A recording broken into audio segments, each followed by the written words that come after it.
bernama Nabila. Dia ni follower channel YouTube Hafiz dan katanya dia pernah dengar cerita tentang wanita berbaju putih di Pekan Lama Melaka. Tapi yang buat aku terkejut, dia cakap arwah atuk dia dulu pernah kerja dengan penjajah Inggeris masa zaman 40-an dan dia ada simpan satu buku nota lama yang ditulis tangan oleh atuk dia.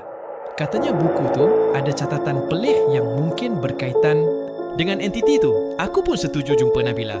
Malam tu, kami jumpa kat sebuah kafe dekat Bandar Melaka. Nabila ni nampak tenang, berumur dalam lingkungan 27, jenis perempuan yang nampak yakin bila bercakap. Lepas duduk dan order minuman, dia pun keluarkan satu buku kulit keras dari beg dia. Dah lusuh, warna pun dah kekuningan. Bau buku tu macam simpan sejarah ratusan tahun. Nah, ni buku yang atuk saya tulis masa dia kerja sebagai penjaga stor senjata bawah tanah waktu penjajah dulu. Atuk saya pernah cerita, kat kawasan Pekan Lama tu dulu ada satu terowong rahsia. Tapi terowong tu bukan sebarang tempat.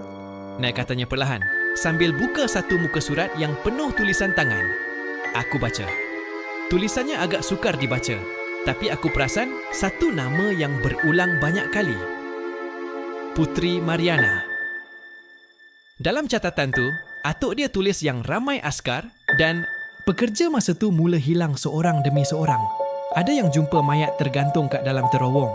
Ada yang dijumpai dengan mata terbeliak dan mulut penuh tanah.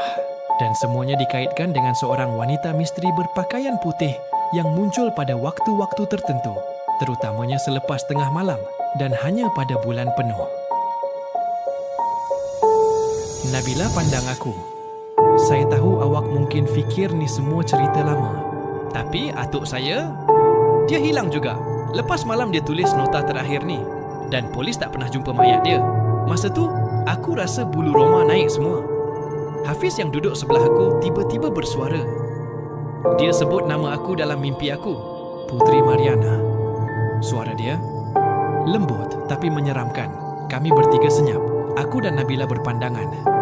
Hafiz nampaknya dah mula ada kaitan yang lebih dalam dengan entiti ni.